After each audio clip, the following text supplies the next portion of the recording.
The Ashworth estate was not just a house, it was a kingdom of its own, a sprawling empire of manicured lawns, silent fountains and gardens so perfect they looked more like a painting than a real place. The air here was always still, heavy with the scent of roses and unspoken rules. And in the very heart of this beautiful, suffocating kingdom lived Sophia Ashworth. To anyone looking from the outside, she was the princess of this domain, a girl blessed with every material thing a person could possibly want.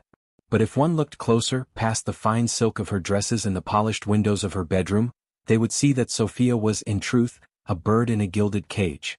Her life was a carefully planned schedule of piano lessons, French tutors, and dinners where the clinking of silverware was louder than any conversation. Her parents, especially her father, were not unkind out of malice, but out of a fierce, cold desire to protect their world and their daughter's place in it. They loved her the only way they knew how, by building the walls around her ever higher. On this particular afternoon, the walls felt especially close. The drone of her history tutor's voice was like a distant fly, and the words on the page in front of her blurred into a gray mess. The sun outside was warm and golden, pouring over the world in a way that made the indoors feel like a prison. A sudden, reckless impulse seized her. Making a polite excuse, she slipped away from the lesson, her heart hammering in her chest not from fear, but from the thrill of this small rebellion. Her feet, clad in soft-soled shoes, made no sound on the polished marble floors as she fled, a ghost escaping its haunt. Her destination was the only place on the estate that felt real to her, the stables. The stables were a world apart from the main house. Here the air was alive and honest. It smelled of sweet hay, of clean leather, and of the warm, musky scent of the horses themselves. This was Sophia's sanctuary. Her favorite horse, a gentle giant of a creature named Titan, would always greet her with a soft nicker. But today, as she pushed the heavy wooden door open, letting a shaft of sunlight cut through the dusty air, she saw that she was not alone. A young man was there, his back to her, in one of the stalls. He wasn't one of the older, gruff grooms she was used to seeing. This was someone new. He was working with a brush, moving it over Titan's flank in long, slow, rhythmic strokes. And he was talking not to himself but to the horse in a low, calming murmur. "Easy there, big fellow. Almost done. You're a good boy, yes you are." The sound was so gentle, so devoid of the stiff formality she knew so well, that it stopped her in her tracks. Hearing her faint footstep, the young man turned around. For a moment they simply looked at each other. Sophia saw a face that was handsome but in a rugged, sun-touched way. His hair was a little too long, falling over his forehead, and his eyes were the color of the rich earth in the gardens after a rain. He looked at her, and Sophia braced for the usual reaction, the quick bow, the averted eyes, the respectful Miss Ashworth. But it didn't come. He just looked at her, his gaze direct and curious, and a slow, easy smile spread across his face. It was a smile that seemed to genuinely reach his eyes. "He's a beauty," the young man said, his voice warm. "But I'll bet you already know that." Sophia found herself smiling back, a real, unpracticed smile that felt strange on her face. "I do," she said, her voice barely above a whisper. "His name is Titan." The young man introduced himself as Julian, the new stable hand. He had just started working a week ago. He turned back to brushing Titan, and Sophia, feeling a boldness she didn't recognize, stepped closer, leaning on the stall door. She asked him about the horses, about where he learned to work with them. Julian spoke of growing up in a countryside far away, of a father who trained horses, not for show but for heart. He spoke of open fields and hard work, of a life that was so completely different from her own it sounded like a fairy tale. He didn't ask her about her lessons or her family. He asked her if she liked to ride, not for posture or for show, but for the sheer joy of it. He asked her what her favorite thing about the stables was. They talked for what felt like both a minute and an eternity. The sun outside began its slow descent, painting the sky in hues of orange and purple. Sophia, for the first time in years, lost all track of time. She wasn't the Ashworth heiress in this dusty, sweet-smelling stable. She was just Sophia. And Julian wasn't just a servant. He was a person with stories and dreams, who looked at her as if she were the most interesting person he had ever met. As she finally knew she had to leave before her absence caused an alarm, she felt a pang of sadness so sharp it surprised her. Julian walked her to the stable door. "Will you come back tomorrow?" he asked, his voice hopeful. Sophia nodded, her heart feeling too big for her chest. "I will." And she did. The next day and the day after that she found her way to the stables. Their meetings became the secret center of her world. Julian showed her how to properly clean a hoof, how to braid a horse's mane so it wouldn't tangle, how to listen to the animal's breathing to know its mood. He taught her that strength wasn't about force but about patience and calmness. One afternoon he took her to a part of the estate she had never seen, a small, forgotten apple orchard that was slowly being reclaimed by the woods. It was wild and beautiful and utterly perfect. They sat on the grass under an old tree, sharing a stolen apple, and talked about everything and nothing.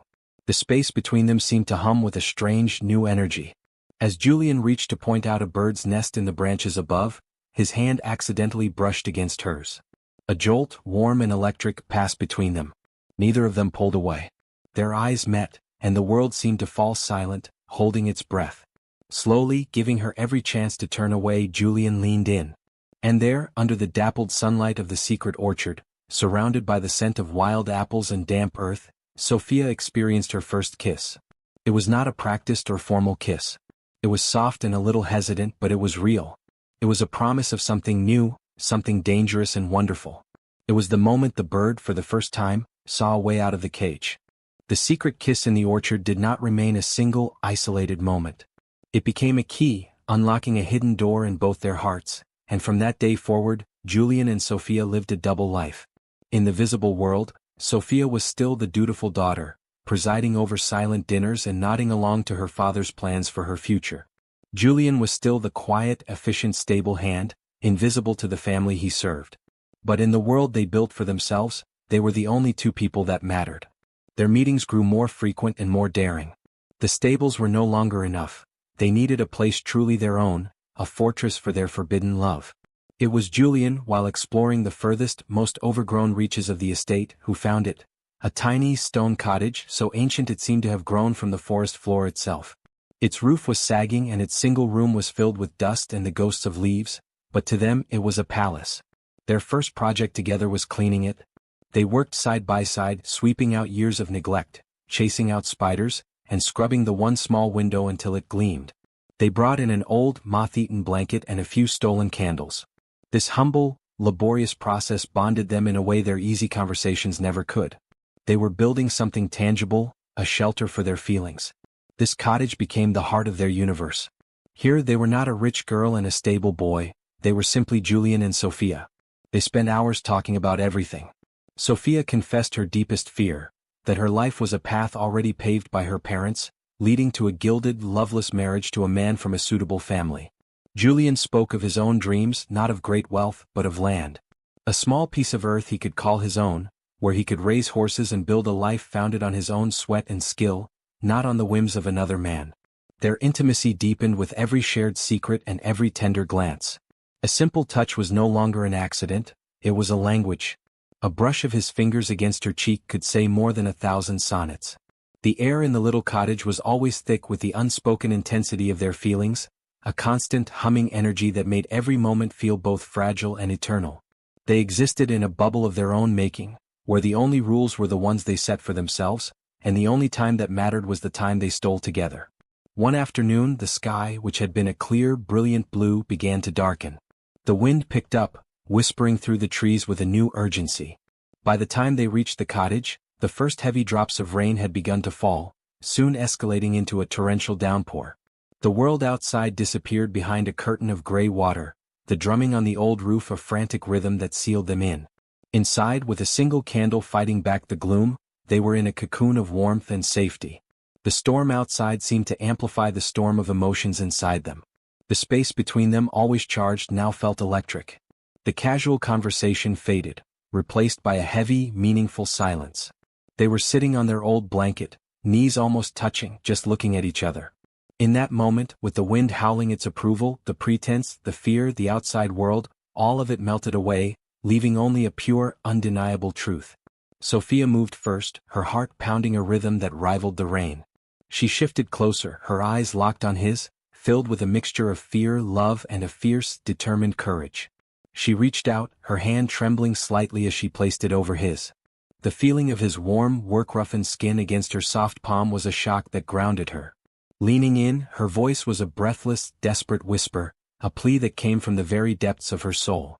"Don't pull out ever," she murmured. In that moment, the words held the weight of her entire world. She wasn't just speaking of the physical closeness, She was begging him to never withdraw from this sacred space they had created, to never retreat from the profound emotional and spiritual connection they were forging. She was pleading for him to stay fully and completely in this moment, in this love, in this promise of an us that defied everything. Julian heard the depth of her plea.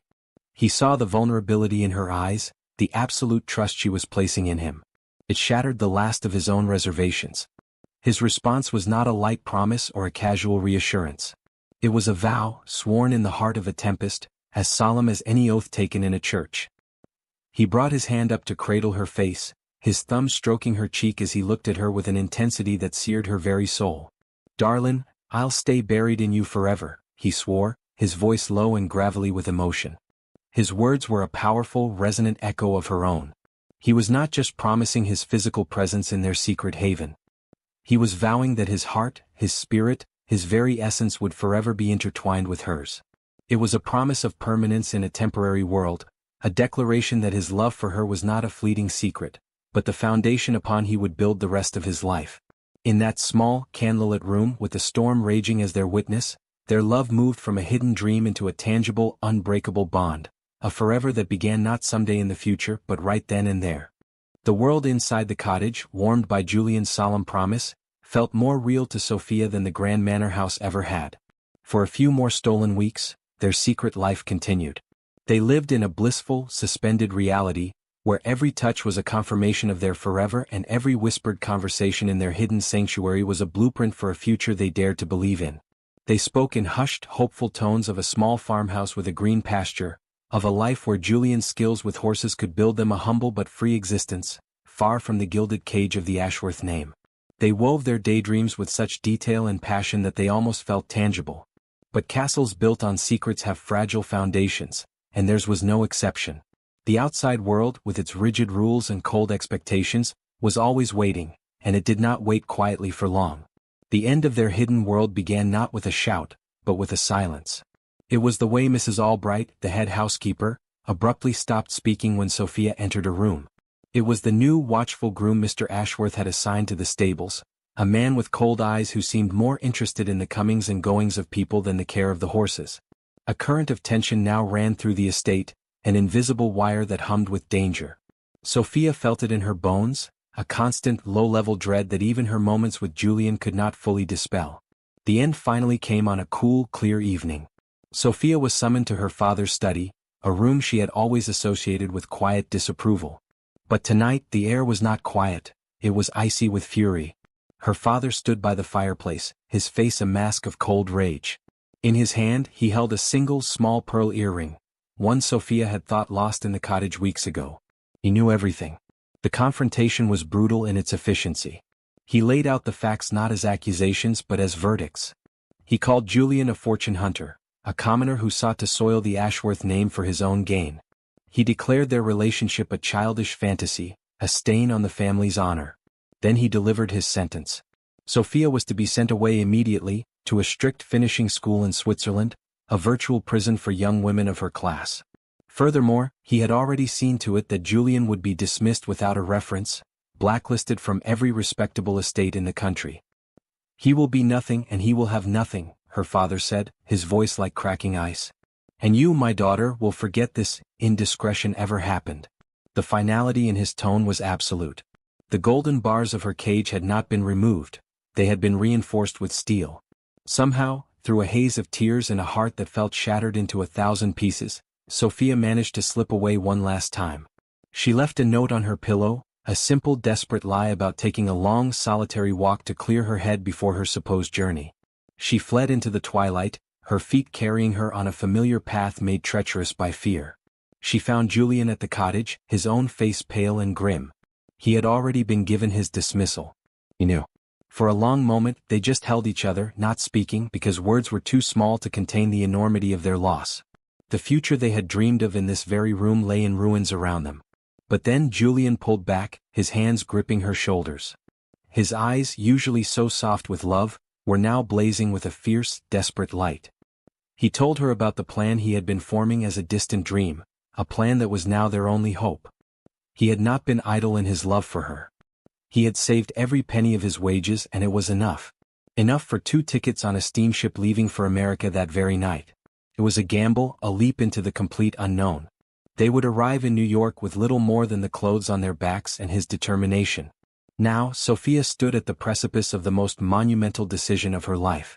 On one side was the life she had always known, a life of guaranteed comfort, of safety, of luxury, but also of profound loneliness and a soul-crushing obedience. It was a future where her heart would slowly wither and die, forever separated from its other half. On the other side was Julian. It was a life of certain hardship, of struggle and uncertainty. They would be poor, they would be strangers in a new land, and there was no guarantee of success. But it was also a life of freedom. It was a life where she could be truly wholly herself, loved not for her name or her fortune, but for the woman she was. It was the promise he had made in the storm, to stay buried in her forever. She looked at him, at the hope and terror warring in his eyes, and she knew that a life without him, no matter how comfortable, was not a life at all. It was merely an existence. Taking a deep, shuddering breath, she made her choice. She placed her hand in his. "Take me with you," she said, her voice surprisingly steady. Their escape was a blur of shadows and whispered prayers. They moved like ghosts through the familiar woods, now rendered alien and menacing by their flight. Every rustle of a leaf was a pursuing footstep, every distant owl's hoot a shouted alarm. They did not look back, not once. To look back was to risk their resolve crumbling. They reached the bustling, chaotic port, a world away from the quiet order of the Ashworth estate. The ship that loomed before them was not elegant, but it was beautiful to them, for it represented freedom. They boarded as the stars began to fade, 2 names on a passenger list that held no connection to the lives they were leaving behind. As the ship's horn blasted a deep, mournful sound and it began to pull away from the dock, they stood together at the railing, hand in hand. Sophia watched the dark outline of her old life, the entire continent that had been her entire world, slowly recede into the distance. She felt no regret, only a vast, terrifying, and exhilarating sense of possibility. The sun began to break over the horizon, painting the sky in brilliant shades of gold and rose, its light spilling across the endless expanse of the ocean. It was not an ending. It was their dawn. Their forever was not a distant dream anymore. It was the wide, open sea stretching out before them, and it was just beginning. If you were moved by Julian and Sophia's courageous journey to find a love that was truly their own, if you believe in stories where the heart's choice defies every rule, then you won't want to miss what comes next. Subscribe to the channel to join us on our next adventure into the world of timeless romance, where every story is a new discovery of how far someone will go for a chance at forever. I always thought danger made noise, sirens, screams, crashing glass. But the truth is it doesn't. Real danger is quiet. It slides into your life like fog. You only notice it when it's already all around you. For me, it started on a sunny afternoon in a grocery store parking lot. Sophie was 5, all curls and curiosity, running ahead of me in her little pink shoes. She was laughing, calling back at me to hurry. I was digging for the receipt, distracted, thinking about bills and dinner and the stupid washing machine that had started leaking again. Then I heard her voice, bright and clear, say, "Daddy!" It didn't register at first, not until I looked up and saw her arms wrapped around the leg of a man I'd never seen before. He froze. Not startled, still, like someone who'd learned to make stillness his weapon. He was tall, easily over 6 feet, wearing a black dress shirt with the sleeves rolled to his elbows, dark slacks, polished shoes that looked wrong for daylight. His hair was slightly tousled, like he didn't care enough to fix it, but knew exactly how it looked anyway. And his eyes? Cold, sharp, the kind of eyes that cataloged everything and forgot nothing. I dropped the receipt and rushed forward. "Sophie!" "No, sweetheart, that's not—" She looked up at him, smiling like he was someone she knew. "You look like my daddy." The man crouched slowly, his movements controlled, almost graceful. His voice was low, smooth, but it carried a weight that made my pulse jump. "I'm not your daddy, little one." He looked up at me then. "She shouldn't run off like that." I swallowed hard. "I know, I'm sorry. She gets excited." He nodded, still watching me. The world's not kind to excitement. Something in his tone made me pull Sophie a little closer. He wasn't threatening me, but he didn't need to. That calm, unnatural calm, was worse. He stood, adjusted his cuffs. "You live nearby? Why?" "Because I might need to make sure you get home safe." My stomach turned. We're fine. He smiled a little then, faintly, but his eyes didn't follow. Maybe. Then he walked away. Just turned, got into a black car idling a few spaces down, and drove off like nothing had happened. I tried to laugh it off. Told myself he was some rich guy who didn't like kids touching his clothes. But when I buckled Sophie into her seat, I couldn't shake the feeling that something had shifted. Like he'd taken something invisible with him. Something I couldn't name. That night, I checked the locks twice. By morning, I'd convinced myself it was fine. Paranoia was my old habit, left over from an ex who taught me that fear could be routine. But 3 days later, when I was leaving work, I saw the same car parked across the street, engine off, windows tinted. I told myself it was coincidence. It wasn't. The next day, another sighting. Outside Sophie's preschool. He didn't get out this time, just leaned against the car, sunglasses hiding his eyes, watching the kids play behind the fence. Watching her. I tried to tell myself he was just some stranger who happened to drive the same car. But the lie tasted bitter. That night I didn't sleep. I sat by the window, every light off, just waiting for something I couldn't predict. When the knock finally came, it was soft. 3 taps. Not frantic, not polite, just final. I froze. Sophie was asleep down the hall. I slipped out of bed, every step careful, and peered through the peephole. It was him. He was standing there in the same black shirt, collar open, the top button undone. His sleeves were still rolled up, forearms tensed, veins like map lines. He looked exactly like he had that day, too still, too deliberate. I opened the door an inch. "What do you want?" He held something up. "My wallet. You dropped this." I blinked. "No, I didn't." "You did. I haven't been anywhere near you." He smiled faintly. "You're careful. Good. Stay that way." I gripped the edge of the door tighter. "You're following me." His gaze flicked past me into the apartment. "You live alone?" "Don't answer questions like that." "Smart," he said, almost approving. "You should keep it that way. What are you?" I whispered. "A cop?" "Something worse." He placed the wallet on the step. "Next time someone tells you the world's not safe, believe them." Then he turned and left. I didn't move until I heard the car start and fade into the distance. That night, I slept with Sophie in my bed, the door locked, the lamp on. She kept asking if the bad man was gone. I told her yes. I didn't believe it. 2 days passed without seeing him. Then, on the 3rd night, someone tried to break into the apartment. It was around midnight. The sound of shattering glass ripped me from sleep.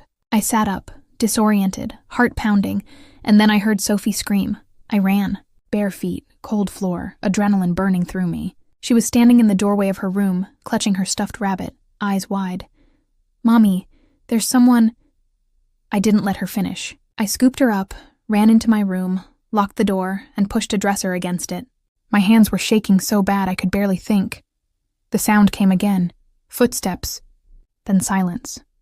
Then through the stillness, a voice. "It's me." Every nerve in my body froze. I whispered, "Who?" "You know who?" I didn't, not really. But my gut did. When I opened the door, he was standing in the hallway. Same black shirt, this time streaked with blood on the sleeve. Gun in hand. He scanned the room before looking at me. "There were men outside your window. They're gone now." My throat locked. "Gone?" "Dead," Sophie whimpered. He glanced at her, then back at me. His tone softened just a little. "You should pack a bag." "Why should I trust you?" He sighed, holstered the gun. "Because the men who were coming for you don't knock." "I do. I don't know what I was thinking. Maybe I wasn't. Maybe the fear was louder than reason." I grabbed a bag. Some clothes, Sophie's toy rabbit, and I followed him. He drove us out of the city, the car silent except for the hum of the engine. I sat with Sophie asleep in my lap, staring out the window, counting the highway lights passing like seconds I couldn't get back. Finally I said, "Who are you?" He didn't look at me. "Someone who made a mistake." "What kind of mistake?" "The kind that puts you on a list you don't walk away from." I swallowed hard. "And us?" He glanced at me then, eyes dark and unreadable. "Collateral. Until I fix it." We reached a house miles outside town. Glass walls, steel gate, no neighbors. He said it was safe. I didn't believe him. But Sophie was shivering, and there was nowhere else to go. That night, after she fell asleep in the guest room, I found him sitting in the kitchen, pouring a drink. "Tell me what's happening," I said. He didn't look up. "You crossed paths with the wrong man." "You mean you?" He nodded once. "And the people who were watching me saw your face. That means you're a loose end." My voice cracked. "So what, you're protecting me? Or keeping me trapped?" He looked at me finally. Both. I wanted to hate him. I wanted to run. But when his eyes flicked toward the hallway where Sophie slept, something in them changed. Just for a second. Not the cold, dangerous calm. Something else. Sadness, maybe guilt, maybe recognition. "You shouldn't have been there that day," he murmured. "Neither should you." His jaw tightened. "You don't understand. Once they mark someone, it doesn't matter who's innocent." He stood then, walked past me toward the window. His reflection in the glass was all black and shadow. "You're safe here," he said. "For now." And then softer, almost to himself. "I never meant for her to touch me." That line stuck in my head long after he left the room. I lay awake that night listening to the house breathe. Quiet, sterile, endless. I held Sophie against me and thought about the way his voice changed when he said her name. Something about it didn't feel like a threat anymore. It felt like a warning wrapped in regret. But I knew this. Whatever he was running from, we were running with him now, and I could already feel the walls closing in. I didn't know how long we'd been there before I stopped counting the days. Maybe a week, maybe 2. It was easy to lose track in that house, the one he called safe, though it never felt that way. Everything was spotless, too spotless. Cold light through glass walls, steel locks that hummed when they sealed. It didn't feel like protection. It felt like being displayed. Sophie adjusted faster than I did. Kids always do. She thought it was a vacation. Big rooms, a garden, a man who could fold pancakes into the shape of stars. She called him Mr. Luca. I never asked if that was his real name. He let her have the run of the place, but me? He kept at a distance. Always nearby, never close. I'd find him in corners, watching. Not leering, calculating. The kind of watching that made you feel like every movement meant something. One morning, I caught him sitting at the kitchen island, tie half undone, phone on speaker. His voice was steady. "No one leaves the perimeter without my word." Then silence. He looked up, eyes flicking to Sophie playing with cereal on the counter. His tone softened. "Make sure she gets extra milk." I didn't ask who he was talking about. I didn't want to know. After that, we fell into something that looked like routine but felt like captivity. He'd leave before dawn. I'd hear the engine fade down the driveway. By the time he returned, it was always dark. One night I waited up. I told myself it was because I wanted answers. But really, it was because I couldn't sleep without knowing if he was coming back. When the door finally opened, I saw him limping. His shirt was untucked, blood at his collar, knuckles split. "Don't wake her," he said quietly. I stood anyway. "You're hurt." He gave a ghost of a smile. "Not the first time. You shouldn't bring that here." He raised an eyebrow. "You think this is a choice?" I didn't have an answer. He poured himself a drink, didn't flinch when the alcohol hit an open cut. "You ever wonder what makes someone like me?" he asked suddenly. "No." Liar. I didn't deny it. He took a slow sip. "I wasn't always this. Once, I had a name that didn't make people whisper. Then why become someone they whisper about?" He met my eyes. "Because in this world, power's the only thing that keeps you breathing." He said it like fact, not pride. And for some reason, that hurt worse. After that night, he stopped hiding parts of himself. The phone calls got louder, the bruises darker. Sometimes I'd see him standing in the rain outside the glass wall, head down, as if trying to wash the world off his skin. And yet, with Sophie, he was different. He'd let her braid his hair. He'd read her stories in that low voice that made monsters sound like bedtime songs. Once I caught him tucking her in and whispering something I couldn't hear. She giggled. He smiled, faint and real. It scared me how natural it looked. How easy it was to imagine him as something else. One afternoon, Sophie asked him, "Are you a good guy?" He paused. "Sometimes. Mommy says good guys don't hurt people."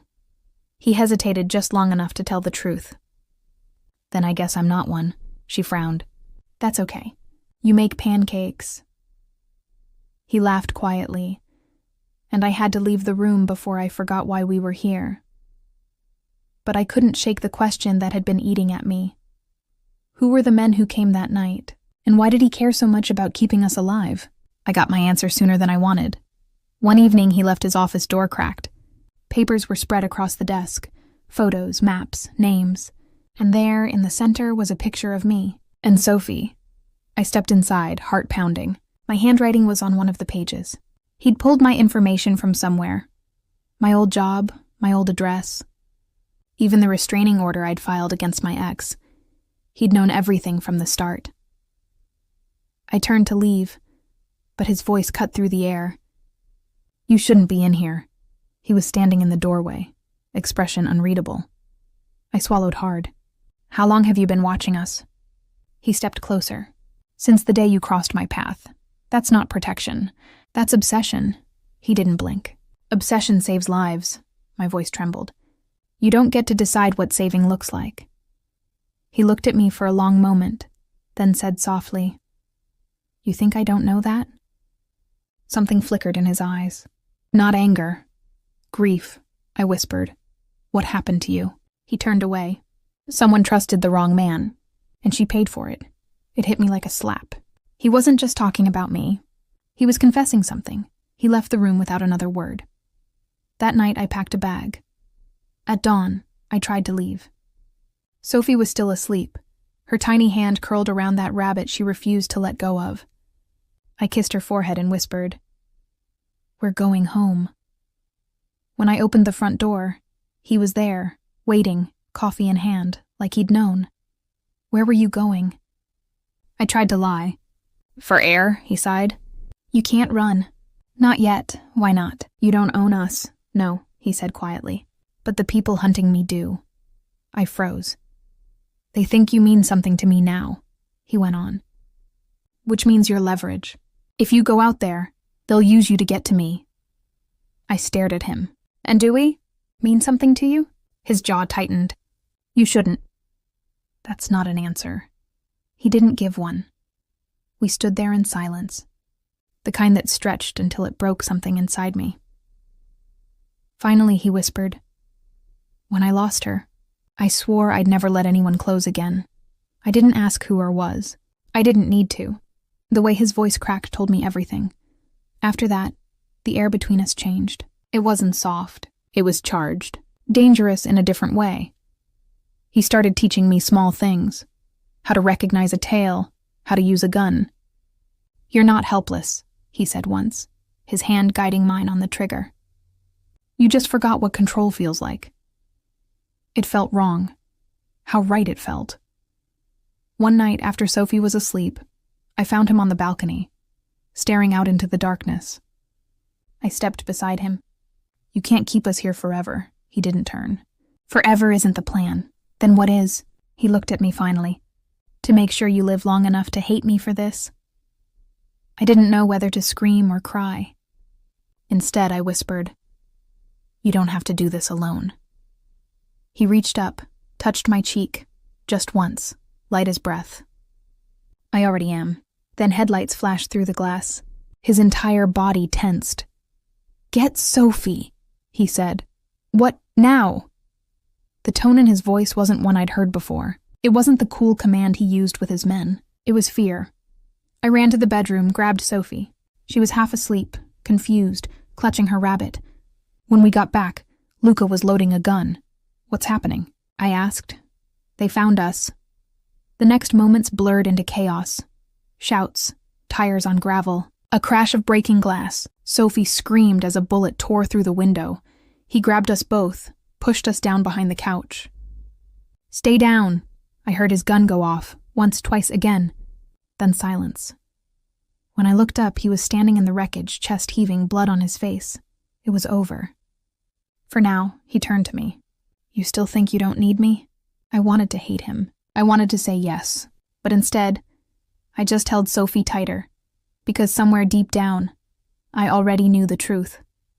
Without him, we'd be dead. And that was the worst part. The house was ruined. The glass shattered. The night still smelled like gunpowder and fear. He walked toward us, slow, limping slightly. I'll fix this. How? He looked at me, really looked. By ending it. Ending what?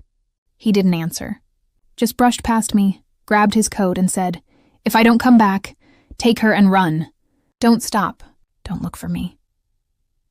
Then he was gone. I stood there holding Sophie, her tiny heart pounding against mine, and realized I didn't even know his last name. But I knew this. Whatever came next, we weren't just bystanders anymore. We were part of his war.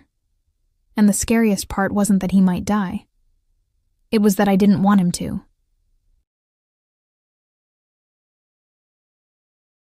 I never thought silence could be this heavy.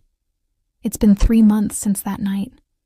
Since the fire, the sirens, the screaming, and the way he looked at me before everything went black. 3 months since my little girl and I walked out of that house, clutching each other like if we let go, the world would eat us alive.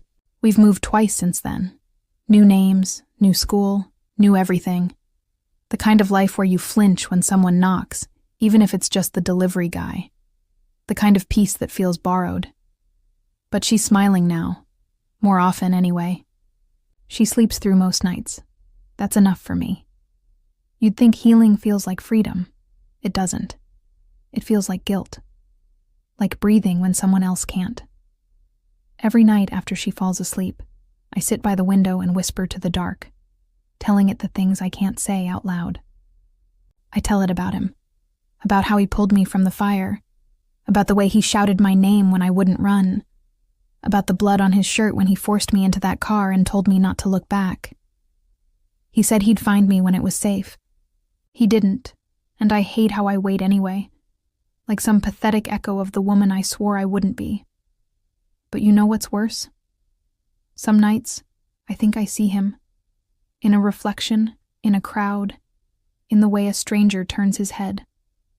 Then I blink, and he's gone, like a ghost who doesn't know he's haunting me. The world didn't stop spinning because my heart broke. Bills still need paying. Kids still need cereal. And when the light hits my face in the morning, I remind myself, I survived him. I survived them. Still, there are moments when the quiet feels wrong, like the story isn't finished. Tonight was one of those nights. I was putting my daughter to bed. She was half asleep, her fingers curled around my arm. I brushed her hair back, humming the same lullaby I used to sing before our lives burned down. She mumbled, "Mommy, he'll come back." I froze. "Who?" I asked, trying to sound calm. She smiled in her sleep. "The man who held me when I was scared. The one who said you were safe now." My breath caught. I didn't say anything. I just sat there, staring at her tiny face, wondering if maybe she knew something I didn't. An hour later, I heard the knock. 3 short taps. You ever have a moment where your heart forgets how to beat? That was me, standing in the middle of my living room, barefoot, shaking. I knew that rhythm. I'd heard it before, back in that mansion, every time he entered a room. 3 knocks. Never 2. I opened the door before I could stop myself. And there he was. He looked like hell. His black shirt was untucked, the first few buttons undone, dirt on his collar, a scar cutting through the left side of his jaw, but his eyes, those gray, merciless eyes, were the same. Except now, they looked tired. Human. "Hi," he said softly. I didn't move. "You shouldn't be here. I told you I'd come back." "Yeah, well, you're late." My voice cracked halfway through and I hated it. He gave a small nod. I had to clean up what I started. Make sure they couldn't find you again. Did you? He nodded again. They're gone. All of them. For a second, I didn't believe him. Then I saw the way his hands trembled, the cuts healing on his knuckles, and I knew he wasn't lying. He'd done what he said he would. He'd finished it. I stepped aside just a little. You want to come in? He hesitated, like he wasn't sure he deserved it. Then he walked past me, the scent of smoke and rain trailing behind him. My little girl stirred in the bedroom, sensing him the way kids always sense things. She's safe? He asked. She's sleeping, I said quietly. And yeah, she's safe. He nodded, then looked at me. Really looked. You look different. So do you. He half smiled. Guess the fire changed us both. For a while, we didn't speak. The silence wasn't awkward. It was thick, full of everything we didn't say. Then he reached into his jacket and pulled out a small silver bracelet, burnt around the edges, the one my daughter wore that night. She dropped it. He said, I thought she might want it back. I took it from him, my fingers brushing his. The contact hit like a pulse. She missed you, I whispered. He stared at me like I'd just said something dangerous. And you? I didn't answer. Instead, I looked at the window. Outside, dawn was creeping in, soft and golden. You shouldn't have come back, I said finally. You don't belong in this life. Neither do you, he said. But here we are. Then he stepped closer, just enough that I could feel his warmth. I didn't come back to ruin what you built. I came because I needed to see that you made it. I made it, I said, though the words came out like a question. He reached up, brushing a stray tear I didn't know had fallen.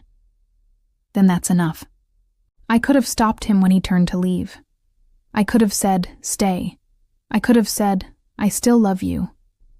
But love, I've learned, isn't always about keeping. Sometimes it's about letting the person walk away, knowing you're safe. He reached the door, then paused. She hugged me first, you know, he said, voice rough. That's how it started. Your little girl ran to me when the world was falling apart. I didn't let go then. I won't now, not really. And then he was gone. I don't know how long I stood there, staring at the empty doorway. But when I finally turned around, I saw my daughter standing in the hall, holding the bracelet. Mommy, she said softly. He kept his promise. Yeah, baby, I whispered, pulling her close. He did. We sat on the couch, the sun rising through the window, painting the room gold. The world outside was still cruel, still loud, but inside this tiny space, it felt almost gentle. People like to talk about happy endings. I used to think that meant everything fixed itself, the pain erased, the love shining bright like some miracle. But now I know better. Happy endings aren't about perfect. They're about possible. And for the first time in a long time, that's enough. Because we're still here, breathing, healing, loving in our own broken way. And somewhere out there, maybe he's doing the same, carrying the ghost of us like a promise he'll never say out loud. That's the story, the one I swore I'd never tell. The story of how my little girl hugged the wrong man, and how that man refused to let go. Turns out neither did I.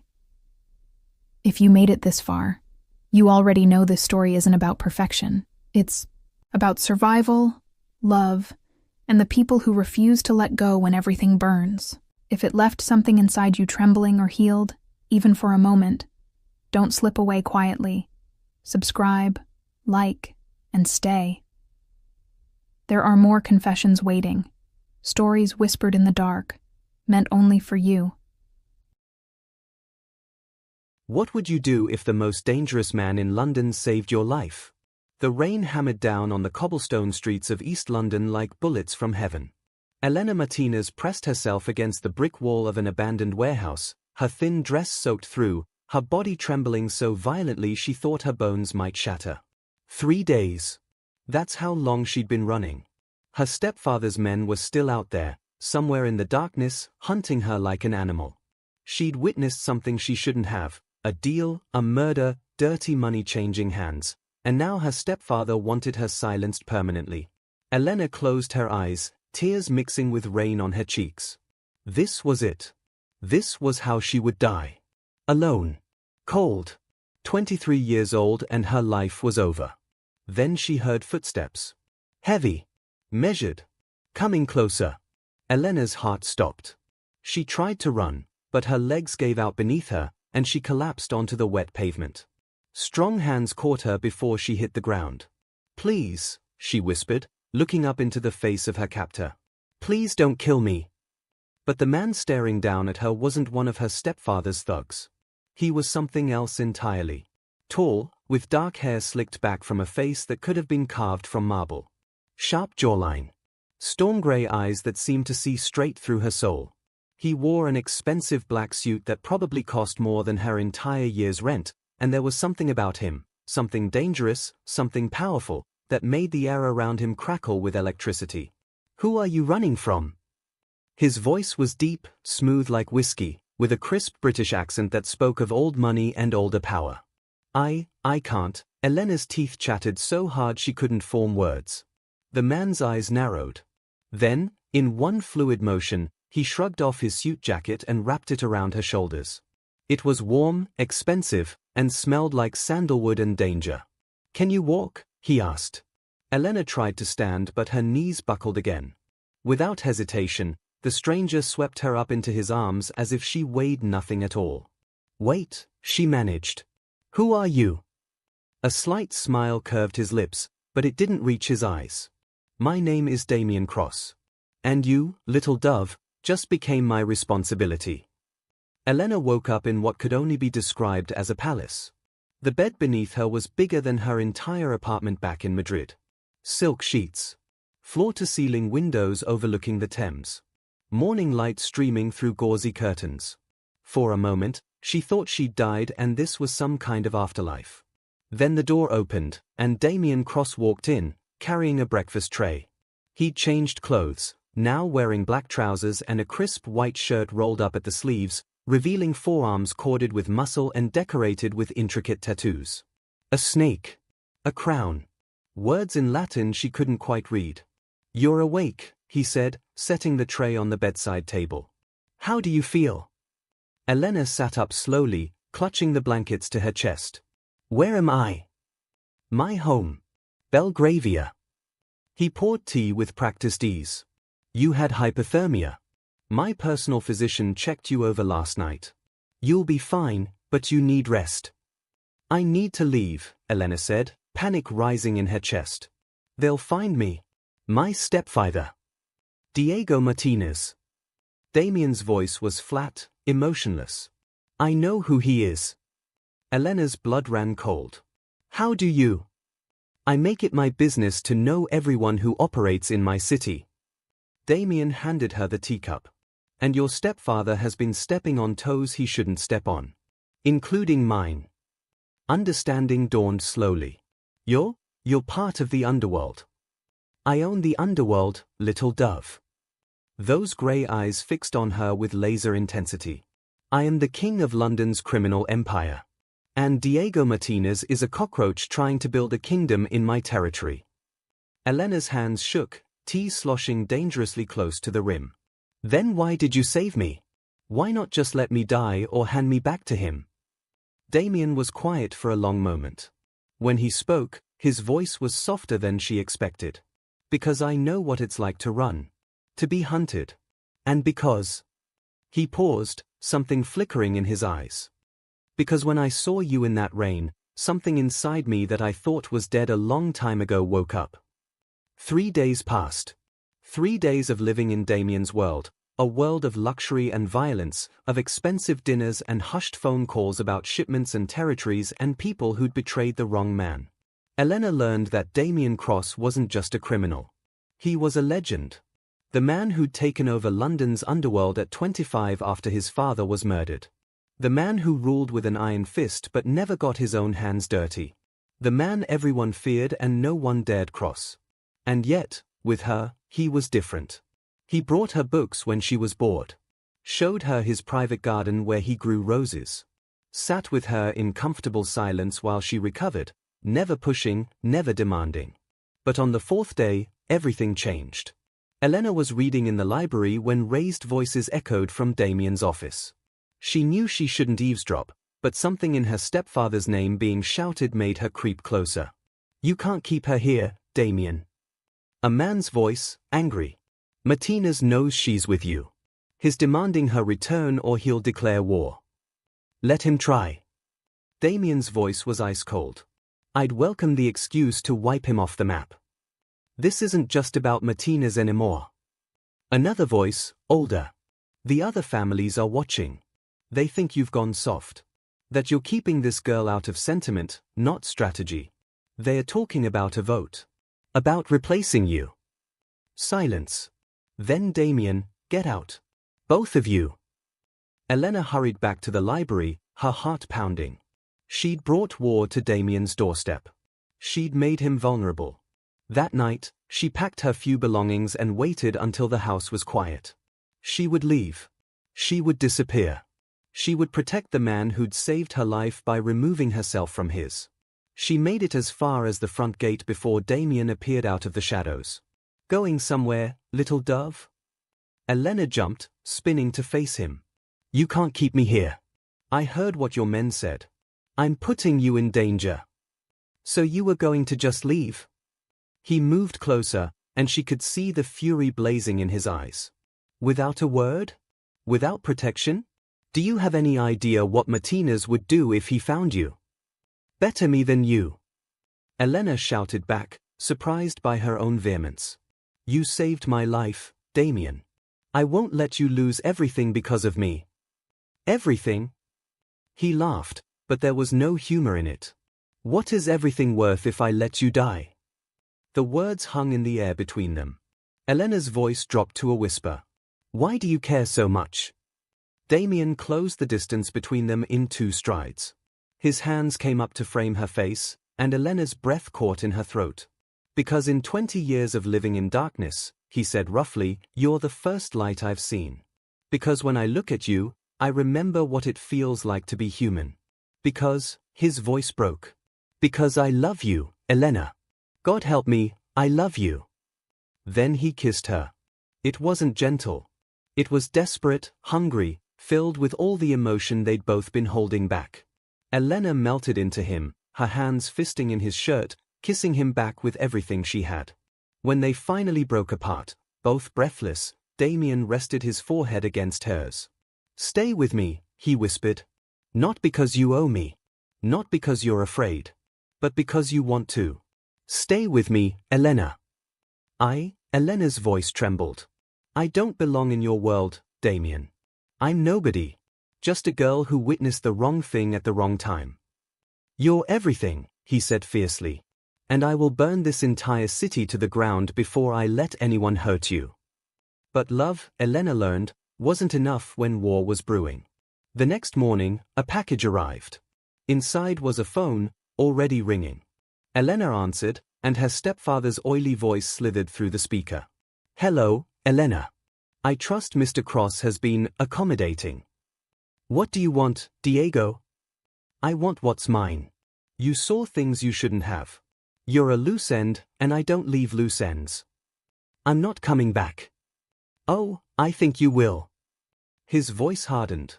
"Because if you don't turn yourself in by midnight tonight, I will start killing people you care about. Your mother first. Then your little brother, Matteo. Then anyone else who ever showed you kindness." Elena's blood turned to ice. "My mother and brother have nothing to do with this." "They have everything to do with this. Family is leverage, Elena. You should know that by now." He paused. Midnight. The old church in Whitechapel. Come alone, or they die. And if Cross interferes, I'll kill them anyway, just to make a point. The line went dead. Elena stood frozen, the phone slipping from her nerveless fingers. Her mother. Her baby brother. They'd been living quietly in Madrid, out of Diego's world, or so she'd thought. Damien appeared in the doorway. One look at her face and he knew something was terribly wrong. What happened? Elena told him everything, her voice hollow. When she finished, Damien's expression was murderous. His bluffing. It's a trap. What if he's not? Elena's eyes filled with tears. Damien, I can't let my family die because of me. I can't. And I can't let you walk into certain death. Damien grabbed her shoulders. Elena, listen to me. Martinez won't let you live. Even if you turn yourself in, he'll kill you and your family. That's who he is. Then what do I do? Elena broke down, sobbing against his chest. How do I save them? Damien held her tight, his mind racing. Then, slowly, an idea formed. You trust me? He asked. Elena pulled back to look at him. Despite everything, the danger, the impossibility of their situation, she found herself nodding. Yes. Then let me handle this my way. Midnight found Elena standing outside the old Whitechapel church, alone. Or so it appeared. She walked through the heavy wooden doors into the abandoned sanctuary. Moonlight streamed through broken stained glass windows, painting everything in shattered colors. Diego Martinez stood at the altar, flanked by 6 armed men. He smiled when he saw her, a predator's smile, all teeth and no warmth. There's my little stepdaughter. I knew you'd see reason. Where are they? Elena demanded. Where are my mother and brother? Safe. For now. Diego descended the steps slowly. Did you really think you could hide from me? Did you think that criminal you've been warming the bed of could protect you from me? He's more of a man than you'll ever be. Diego's smile vanished. He moved faster than Elena expected, backhanding her across the face. She crashed to the floor, tasting blood. Disrespectful little bitch, he hissed. I should have killed you years ago. He raised his gun, pointing it at Elena's head. Any last words? Elena looked up at him and smiled through bloody teeth. Yes. You fell for it. Diego's eyes widened. What? The church exploded with light and sound. Doors burst open from every direction. Damien's men poured in, armed and armored, moving with military precision. Diego's men barely had time to raise their weapons before they were disarmed and on the ground. And then Damien himself appeared, walking through the smoke and chaos like an avenging angel. He was dressed all in black, a gun in his hand, his face a mask of cold fury. Hello, Diego, he said pleasantly. I believe we have some business to discuss. Diego swung his gun toward Damien, but before he could fire, Elena kicked his leg out from under him. The gun went flying, and Damien's boot came down on Diego's wrist with a sickening crunch. Diego screamed. Damien crouched down, his voice dropping to a deadly whisper that somehow carried through the entire church. You threatened what's mine. You put your hands on her. And you thought there would be no consequences? She's a witness. She'll destroy me. No, Damien said coldly. I will destroy you. But not before you tell me where her family is. Go to hell. Damien pressed his gun against Diego's kneecap. Wrong answer. What happened next, Elena would never speak of. But Diego talked. He told them everything, where her mother and brother were being held, who his contacts were, every dirty secret he'd been hoarding. By the time Damien was done, Diego Martinez was a broken man, sobbing on the church floor. Damien stood, holstering his gun. Elena's family will be on a plane to London by morning. As for you, he gestured to his men. Take him to the warehouse. Let the other families know what happens to anyone who threatens my people. As Diego was dragged away, screaming and begging, Damien turned to Elena. The coldness melted from his face, replaced by concern.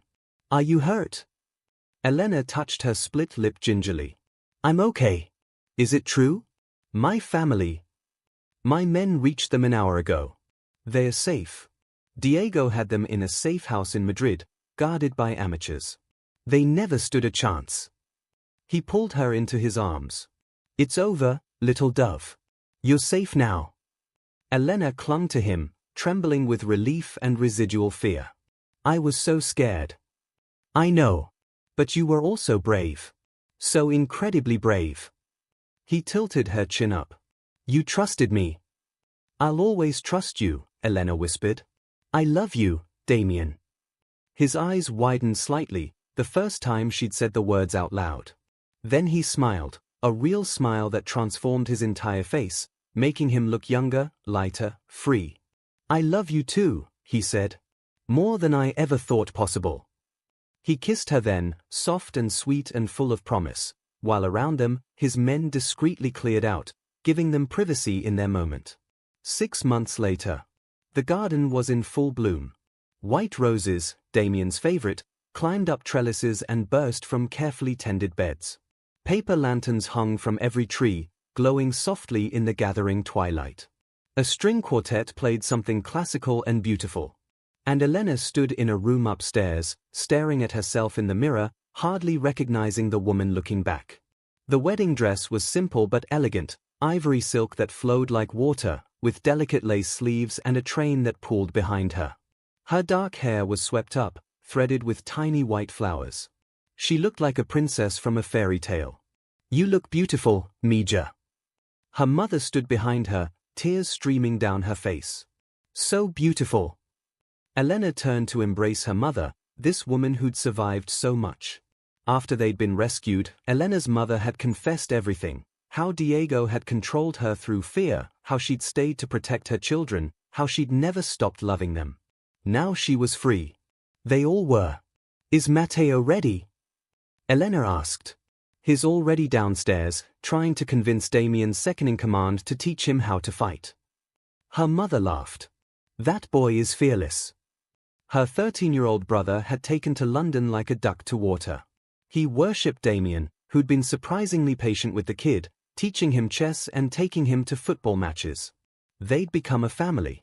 A strange, unconventional family, but a family nonetheless. A soft knock at the door. Damien's voice, everyone's ready, little dove. Elena's heart fluttered. Even now, after 6 months together, his voice still did things to her. I'll see you down there, her mother said, squeezing her hand before slipping out. Damien entered, and Elena heard his sharp intake of breath. Elena, he breathed. You're too much. She turned, suddenly nervous. Perfect. He crossed to her in 3 strides, taking her hands in his. Absolutely perfect. He looked devastating in his tuxedo, his dark hair styled back, his grey eyes warm as they rested on her face. I have something for you, he said, pulling out a small velvet box. Inside was a necklace, a delicate gold chain with a single pendant, a dove, wings spread in flight. Damien, Elena whispered. It's beautiful. A reminder, he said, fastening it around her neck, that you're free now. You'll always be free. And you chose to stay with me anyway. Elena turned to face him, tears pricking her eyes. Best choice I ever made. No regrets? No wishing you'd chosen a simpler life with a normal man? She cupped his face in her hands. Damien Cross, you are the least simple, most complicated, most dangerous man I've ever met. And I wouldn't change a single thing about you. You saved my life. You taught me how to fight back. You showed me what it means to truly love someone. How could I ever regret that? He kissed her forehead, her cheeks, finally her lips, sweet and gentle and full of promise. Shall we go get married, little dove? Absolutely. The ceremony was small, just close friends and Damien's most trusted associates. Elena had learned that in Damien's world, trust was more valuable than gold, and the people gathered here had proven their loyalty time and again. They exchanged vows under an arch of white roses as the sun set over London, painting the sky in shades of gold and pink. When Damien slid the ring onto her finger, a stunning diamond that probably cost more than a small country, Elena felt something settle in her chest. Home. She was home. I now pronounce you husband and wife, the officiant said. You may kiss your bride. Damien pulled her close, and the kiss they shared was witnessed by their unlikely family, former criminals and survivors, all of them broken in their own ways, all of them finding healing in this strange new world they'd built together. When they finally broke apart, everyone cheered. 1 year later, Elena sat in Damien's garden, her hands resting on her swollen belly, watching the sunset paint the sky. A year ago, she'd been running for her life, convinced she was going to die alone in the rain. Now she was married to the king of London's underworld, carrying his child, and happier than she'd ever imagined possible. Life wasn't perfect. Damien still had to handle his business, still had to make difficult decisions, still lived in a world of shadows. But he'd made changes too. Legitimate businesses. Investments. Plans to eventually leave the criminal world behind entirely. For our children, he'd said. So they never have to live the way I did. Strong arms wrapped around her from behind. Damien rested his chin on her shoulder, his hands covering hers on her belly. How are my girls today?